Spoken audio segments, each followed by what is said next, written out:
Hello, everyone. My name is Nathan Peck.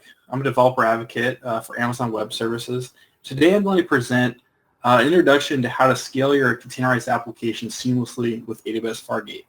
Unfortunately, Customer Portal Finance was not able to make it today, but I'm still going to introduce you to the fundamentals of AWS Fargate and then dive deep into some of the features and integrations on the AWS Fargate platform. So here's the agenda for this webinar. First, introduction to AWS Fargate, where we talk about some of the basic core concepts and pieces of AWS Fargate.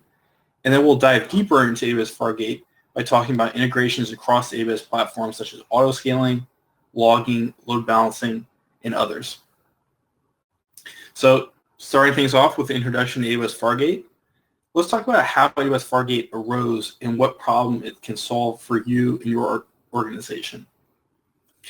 So at first, there was Amazon EC2, and Amazon EC2 is a solution that gives you a virtual machine on demand whenever you want to run code in a data center. You get an Amazon EC2, and it's a machine that's available to run your application. And then Docker came onto the machine, came onto the ecosystem as a way to run even more lightweight, essentially virtualized virtual machines inside of a single VM. So with Docker, it allows you to run multiple little environments isolated from each other within one VM. So now there's two layers sort of abstraction there. But Docker has become a very popular way to actually package up your application and ship it to run it in the cloud, because it allows you to make more dense utilization of your EC2 instances and distribute your application across a large cluster of those EC2 instances in the cloud. But manually downloading and launching containers across a cluster by hand, it's inefficient and error-prone. If you had developers and they had to SSH into each EC2 instance and launch containers there, or try to keep track of where all those containers were running at any given time and whether or not they were still running, maybe they had crashed, chances are there will be mistakes that will be made. So what we really want is a solution that would help automate how to get your containerized application running across machines in the cloud. So that's where Amazon ECS came onto the scene. With Amazon ECS, you can create a very high-level intent and then trust that Amazon ECS is going to follow that intent about how you want to run your application and make that a reality across your AWS account. So here in this example, my developers say, here's a cluster of EC2 instances to use to run my applications. They just provide the cluster of instances to Amazon ECS. And then they tell Amazon ECS, launch 10 copies of my container distributed across 3 availability zones and connect them to this load balancer. So what ends up happening is Amazon ECS takes that high-level intent that you gave it, and it makes it a reality by actually connecting to those EC2 instances and launching 10 copies of the container across them, making sure that the copies of the container are balanced across availability zones, and making sure that the load balancer is updated to actually point at those instances.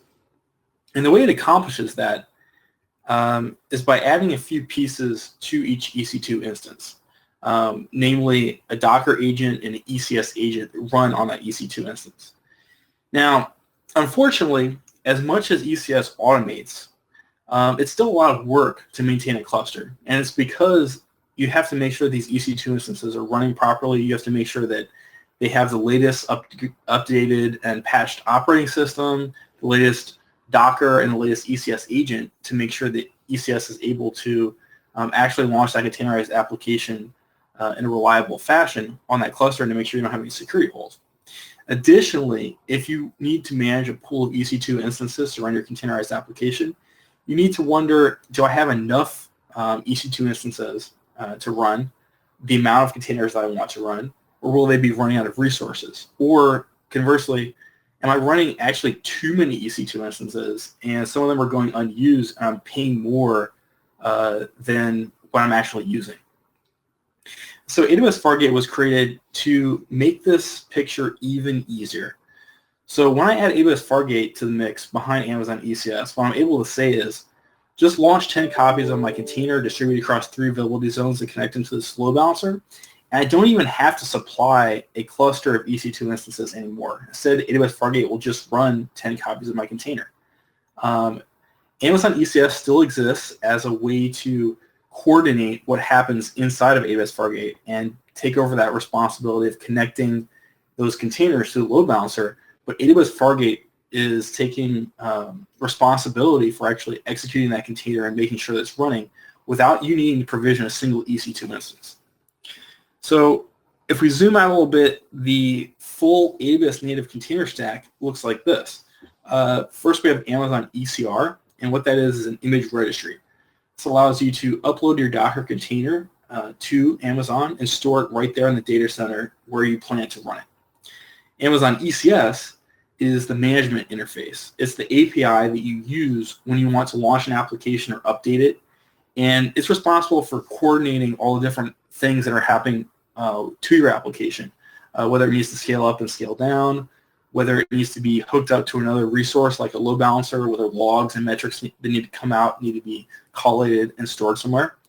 And then at the lowest level, there's AWS Fargate, which is the actual hosting for the containers.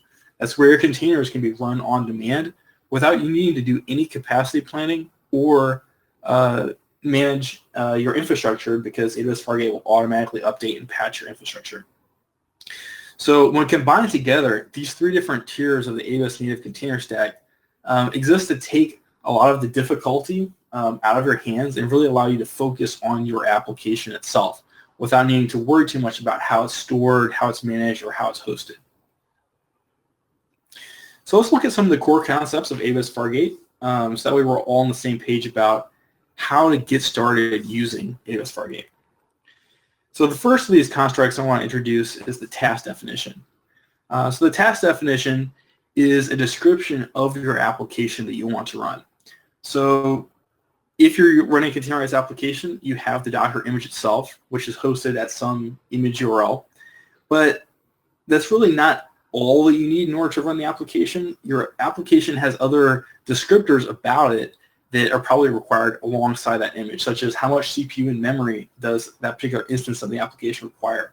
Does it have any environment variables that need to be plugged in, like the location of a database or some sort of address of a secret that it can fetch? So the task definition encapsulates all these different pieces of not only the description of your application, but also any metadata that's attached to it. And it's a version control document. I register a task definition, and then I can use that task definition to launch something through AWS ECS inside of Fargate. Now, the next construct is the cluster itself. And in AWS Fargate mode, the cluster is really just a infrastructure isolation boundary. So you don't have to worry about any of the instances behind the scenes that are powering this cluster because they're all running on an AWS account somewhere. AWS is managing everything that's the back end of this cluster. But you still create a cluster as just a logical organizational boundary to say this particular chunk of containers gets deployed together potentially on infrastructure, but separately from any other containers that are in a different cluster. And additionally, the cluster allows you to create these really lockdown IAM permissions boundary to say that the applications running in this cluster only have access to a limited set of resources versus applications in another cluster, maybe they have more broad access. So once you create the cluster for Fargate and you have your task definition, the next step is to actually run something in the cluster. And so one way to run something in the cluster is to run a task. And what a task is it's just a single running copy of your application container. This type of workload can work very well if you have an application that needs to run, for example, a cron job, or maybe there's a batch job that runs at the end of the day, to roll up some data and generate a report. A task can solve this problem by finding a place in the cluster and executing the application container to execute that piece of code that's the cron job or the batch roll-up job as a single task inside the cluster. But there's another type of workload, which you're probably familiar with, which is a web workload. It's a workload where generally it's not an on and off type of thing. You want the containerized application to actually be up and running at all times. For example, a web server or API server, that thing needs to be available to respond to your customers 100% of the time. You don't want it to go down. You want to have any downtime or have it turn off. And so service accomplishes this. It not only allows you to run multiple copies of a task, but it also keeps those copies running. So let's say if one of them has crashed, it would automatically restart and replace it. And with the service, it will also integrate with other AWS primitives, such as the Elastic Load Balancer, to update them to point to the instances of your running task. So here in this example, the application or Elastic Load Balancer has been updated to point at 3 different copies of the task that are running inside the cluster, and that's kept in sync. If one of those containers crashes, it just automatically restarted. So as you think about Fargate, think about these basic components that make up Fargate. There's a task definition, which is a description of my application, the cluster, which is a grouping of similar applications I want to deploy together, a task, which is a single running copy of my application, and a service, which is multiple copies of that same task that are hooked up to some other AWS resource. Now let's zoom in on that task definition and see what it looks like. Here's a very simple task definition snippet, and you can see it on the left. It's defined using JSON. Personally, I prefer to define the task definition using YAML with CloudFormation, but you can use either JSON directly to the API, or you could use CloudFormation YAML to define your task definitions.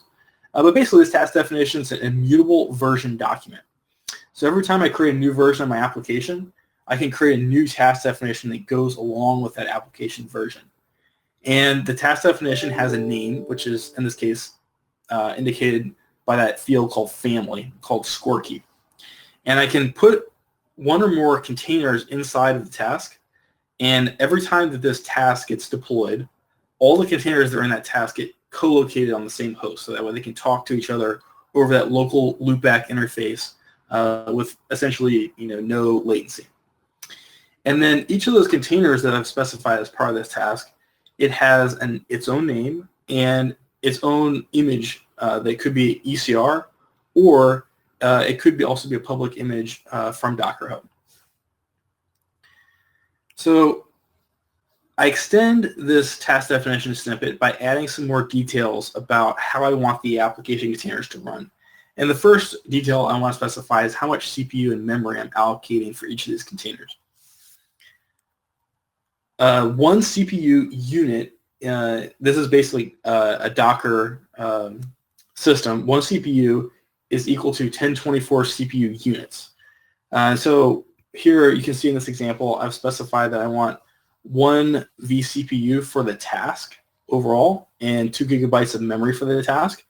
But then I have another layer of allocation that I can do, which is for each of the containers in that task, how much CPU and how much memory do I want to give them individually?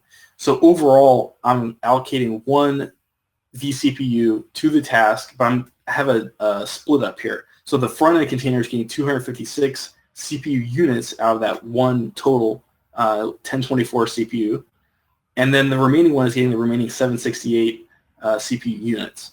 And likewise with memory reservation, I'm provisioning 2 gigabytes of memory max, but then I'm specifying that I want each of the containers to get a guaranteed 512 megabytes of memory. And so then any of the remaining 1 gigabyte of memory will end up being shared if one of those containers needs to go over its initial 512 megabytes of memory. But this allows me to specify both at the task level and at the individual container level how much resources I want that particular application container to have. And you have a lot of different options with AWS Fargate about how you want to provision the task CPU and memory, but basically they are a ratio. And so you can see that if you specify 256 or 0.25, 1/4 of a vCPU, then you can specify either 512, 1 gigabyte, or 2 gigabytes of memory. And then for each successive, more powerful tier of CPU, you can see that you can have a more powerful amount of memory, all the way up to 4 CPUs and up to 30 gigabytes of memory in 1 gigabyte increments. So you have, in total, about 50 different CPU and memory configurations to choose from when you decide exactly how much resources your task needs to run. So this gives you a lot of flexibility to provision the exact amount of resources that you need. Now let's look at another way that AWS Fargate helps you, and that's with configurable networking. So the first thing to understand is that Fargate is designed to give you very explicit control of your containers networking. And it does that by using the VPC primitives that are built into AWS and designed for EC2, but now it's giving you that same level of control for your containers as well. So one way of protecting your containers is to use security groups, which provide inbound access only from specific sources on specific ports. So you can say this IP address or this other security group is allowed to send traffic to my containers only on a specific port. Also, subnet placement allows you to place those containers into other very specific IP ranges. So that way, if they are sending traffic out, you're also able to tell where that traffic is coming from. And additionally, you can choose to give your container a private IP address, and optionally, you can also choose to give it a public IP address as well. So what that ends up looking like when I expand the diagram is you'll notice that I have internet that's been connected to this VPC, and I have my Fargate task.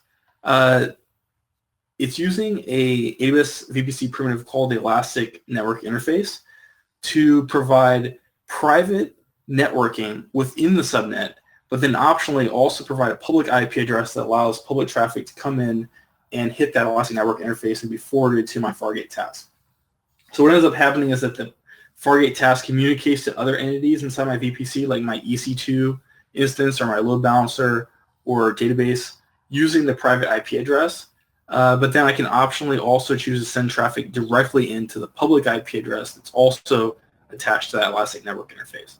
So you have an option here about how private you want your networking to be or how public you want it to be. So let's see how that networking actually gets set up. Once again, here's our task definition. The first thing to understand about AWS Fargate is that the networking mode is AWS VPC. Now, there are some other networking modes that are available for AWS ECS on EC2, but for AWS Fargate, the only option is AWS VPC mode, which is the mode that you saw in that last diagram that enables that ENI creation and attachment to your task.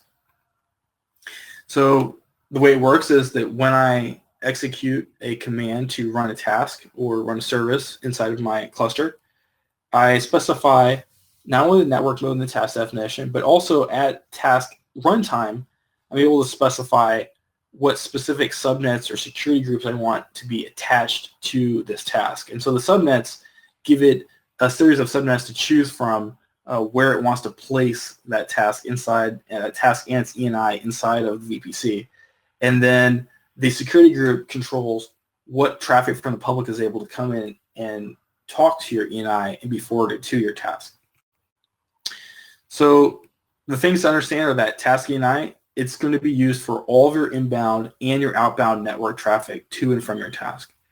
And so that also includes image pull, which is AWS Fargate actually needing to reach out and download your Docker image onto an AWS Fargate instance behind the scenes in order to run it, as well as taking any of your logs and metrics from the AWS Fargate execution environment and getting that into CloudWatch. So those endpoints need to be reachable from your task ENI.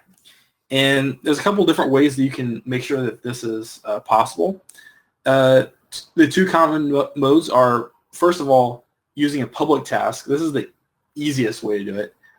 You just place that task directly into a public subnet, make sure that it has a public IP address, and make sure it has a security group to secure who's able to talk into the task. But then you allow the task to communicate outbound to anywhere on the internet. And so this would include communicating outbound to ECR or CloudWatch or any other APIs you need to talk to. The other common mode of setup is to run the task inside of a private subnet. So this would not allow any inbound internet traffic per se, but you would be able to optionally allow outbound internet access through very specific gateways, such as a network address translation gateway or an AWS VPC endpoint. So here's what it ends up looking like. I have a VPC set up with an internet gateway, and I want to create a public task.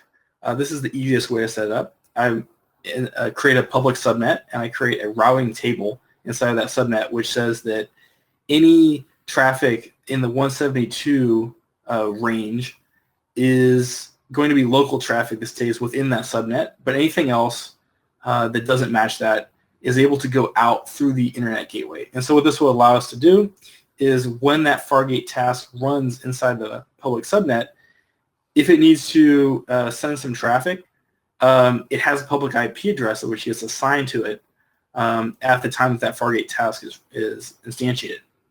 And then the security group has these inbound and outbound rules which allow traffic to come inbound on very specific port, in this case, port 8080 for HTTP. But then it also allows outbound traffic to go out through that internet gateway to anything else that the task needs to communicate to, whether that's ECR, CloudWatch, or another public API. Now, the alternative way to set this up is as a private task. So once again, we start with a VPC, and this time you'll see that there is no internet gateway attached to this private subnet. So how are we going to get traffic out to ECR, or CloudWatch, or other APIs? Well, once again, we can attach the internet gateway to the VPC, but not directly attached to that private subnet. Instead, we can create a public subnet that's also part of that VPC. So now there's two subnets inside the VPC, a public one and a private one. And we create that same routing table that we did before for the public subnet. So that way the resources that are running inside that public subnet are able to talk outbound to the internet via the internet gateway. And inside of that public subnet, we put a network address translation gateway. And so what this resource does is it allows your tasks that are running in the private subnet to communicate to the network address translation gateway, and then that NAT gateway will then communicate to the internet on behalf of the task. So this allows you to have a really locked down access to the internet and ensure that your tasks are able to initiate some outbound communication to the internet without ever having a public IP address or being directly accessible from the public. So it ends up looking like this. I create that same route table for the public subnet, but then I create a different route table for my private subnet, which instead of routing all traffic that doesn't match to the internet gateway, it instead routes the rest of the traffic to the NAT gateway instead. And so then we have that same outbound security group to allow the Fargate task to communicate to all destinations. But instead of communicating through the internet gateway, it's communicating to the NAT gateway, which is then on its behalf communicating to the internet gateway.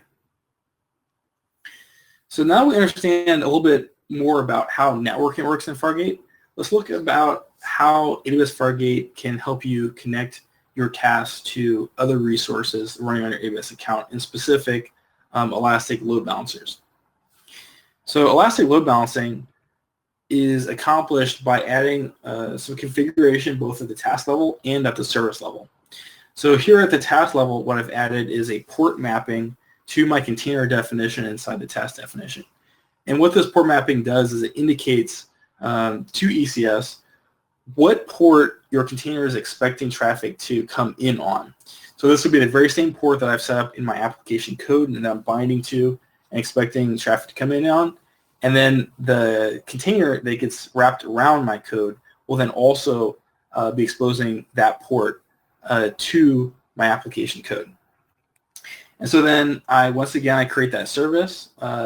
Once again, I have to specify network configuration, but I can specify another thing as well, which is a load balancer now, and I can indicate which load balancer target group I want to keep in sync with my service as my service gets deployed. So I give the container a name, and I specify that very same port, that port 8080, what I specified in the task definition, as the port that I want to update inside that target group. So here's how that ended up working. Once again, I can launch my application inside of a private subnet. And I do want traffic from the public to be able to get into my application, but I don't want people to be able to talk directly to my application. Instead, I want that inbound traffic to come in through an application load balancer. So what I do is I provision an application load balancer, and I put it inside the public subnet of my VPC. And this ALB does have a public IP address. The public can talk directly to it. But once I configure this, I make sure that the load balancer is in the same availability zone as my task. That way they can communicate directly to each other with low latency. I create a security group, so that way the public is able to initiate an inbound connection on port 80 to my load balancer. And I create a task security group, which allows my task to accept traffic on port 8080, but only from the application load balancer. And so what this means is that no one is able to initiate inbound connections to my task unless it goes to that load balancer. So you get all the protections that a load balancer gives you in terms of stopping road traffic or other things like that. And my application is protected. It's able to scale. I can run as many different copies of that Fargate task as I want, and the application load balancer will be kept in sync to always point behind the scenes at my task wherever it gets run within AWS Fargate. So another issue that people face with their application is, how do I persist information that I need to save to disk? So let's talk about some of the options that you have in AWS Fargate. The first thing to understand about how storage works is that Docker images are composed of layers. So when you initially build your Docker image, you're constructing a series of layers that maybe start from a base operating system layer, and then adds another layer that adds your runtime, and another layer that adds your actual application code. But there's a topmost layer, which is called the writable layer. And this is where Docker captures any changes that are made to your container file system as the container is running. And by default, this storage is ephemeral. Fargate will give you 10 gigabytes of layer storage available per task across all the containers that are running inside that task, including those image layers. So if you have a very large base image, that may actually end up eating into that 10 gigabytes of layer storage. But if you're able to keep a small, lightweight Docker image that will be running in AWS Fargate, you could end up with a significant chunk of that 10 gigabyte storage space available to you to write things into whenever you want your application to be able to write to disk.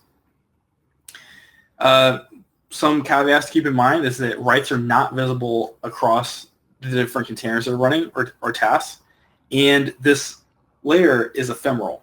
So it works fantastically if you plan to have a temporary storage, or you're using it to bootstrap and maybe download some information from S3 or another source into the container, and then access via direct reads from that writable layer that's been downloaded into AWS Fargate. And the important thing to keep in mind is that if you do make any changes to that data on disk, you need to resync that to another location before you stop the task. Because if you stop it, that ephemeral writable layer will be wiped out.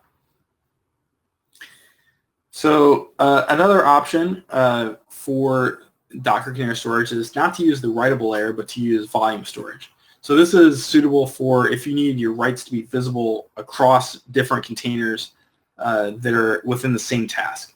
And so the way you do this is you specify multiple containers inside the task, and you can mount up to 4 gigabytes of volume storage that can be shared between one container and another container. So that way one container can see the reads and writes that another container has made. The volume mounts are set up inside your task definition, and there's some differences between, if you're familiar with how you set this up in AWS ECS, there's some differences between how you set up there and how you set up in AWS Fargate. In specific, you don't specify a host source path. And so what this does is this says, take this directory on the host machine and mount it at this other location inside the container. And so that way any writes or reads that are made there inside the container go to a specific location on the host. Well, you don't really have that option inside of AWS Fargate for good reasons. We don't want you to be able to just modify anything on the disk system behind the scenes that's powering AWS Fargate. So instead, you leave out that source path, and AWS Fargate finds a location for this temporary 4 gigabyte volume storage and gives it to you securely. And once again, you need to remember that this is an ephemeral storage space. So it's fantastic for temporary storage, it's fantastic for cache, or for anything that can be synced into the task at task startup time and then synced back out when the task ends. So the next thing that I want to talk about with AWS Fargate is how access management works. And this is a big topic for organizations that are security-minded and want to make sure the security of their customers and their data. So there's a few layers of protection and access management in AWS Fargate. The first is the cluster level permissions. So everything about security and access inside AWS Fargate is set up around Identity and Access Management Service, or IAM. This is the core service that controls who is able to talk to an API on AWS and what their identity is and what level of access they have to the different resources behind that API. So the first level of resources are the cluster level permissions. So this describes who on my team is able to look at my cluster and actually launch things inside my cluster. The next level is the application permissions. And so what this does is describes for the application that's actually running inside of AWS Fargate, what resources is that application instance able to access. So this is very useful if, for example, you have one application which is, let's say, doing authentication and needs to store passwords securely. Well, you would set that up so that way it can talk to your password database. But if you have another service which is, let's say, accepting uploads from the public to get your profile information, a profile image, and resize it, you would set it up so that way that service has access to the S3 bucket for storing profile images, but does not have access to the database that's storing your passwords. So this allows you to set up very controlled access to the different resources. That way there's no risk of let's say, one application component has a security vulnerability and gets hacked. That can't be leveraged to access the other resources that are on our AWS account. And then finally, the last level of permissions is housekeeping permissions. And what this basically does is it gives AWS Fargate itself permissions to connect to the other resources on your account, such as updating the Elastic Load Balancer to register and deregister targets, register Elastic network interfaces, or push logs to CloudWatch, or pull down images from ECR. And so you can get as fine-grained with this as you want. Many people, when they first start out, they set up just general-purpose housekeeping permissions to give Fargate permission to pull any image from ECR.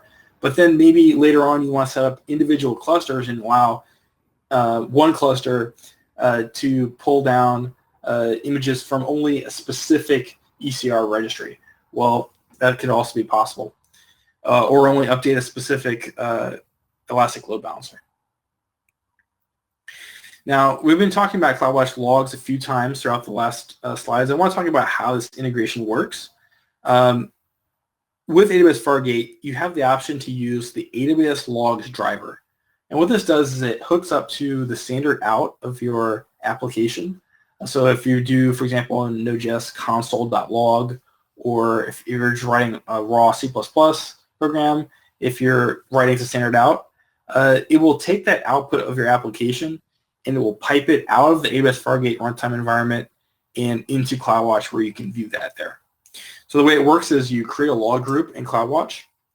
Then inside of your task definition, once again, for each of those containers, you can specify a log configuration for that container to specify first what driver you want to use, in this case, AWS Logs, and then what are the options for that driver.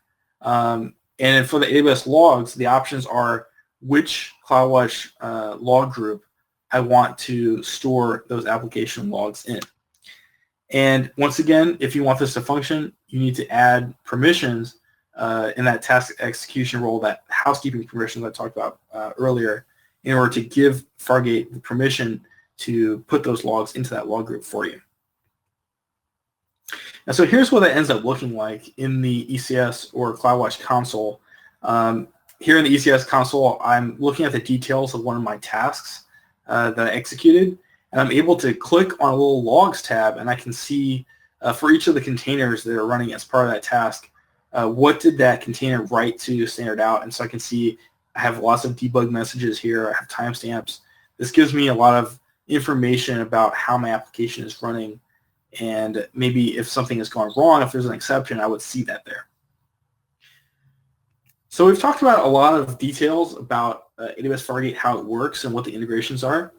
I would like to show you how you can get started with running on AWS Fargate very quickly. And we've set up a small mini site. It's called containerized.aws.com. And it's full of architecture patterns that you can deploy in 10 minutes or less. And what it does is it takes all these different resources and the different settings that I've talked about over the last 30 minutes or so, and it has all of them pre-set up, pre-configured for you inside of a template. So all you have to do is look at the architecture patterns, pick an architecture that you'd like to deploy, and then you can just launch it. You can launch it right away with one button click, or you can take that template and download it to see what all those settings are and customize them before you choose to run the template on AWS. One announcement I want to make about AWS Fargate is that we've launched just some new regions recently. So AWS Fargate is now in a total of 11 regions around the world, including most recently the US West region, which is in North California, Asia Pacific, Seoul in Korea, and London and in the EU. So you have 3 new regions to deploy your application in around the world. And I hope you guys will enjoy deploying some of the templates for containers on AWS.com in these new regions. So thank you very much for attending this webinar. I would like to take some questions and answers now from the audience to find out what you guys understood, or if there's anything that I can help explain more.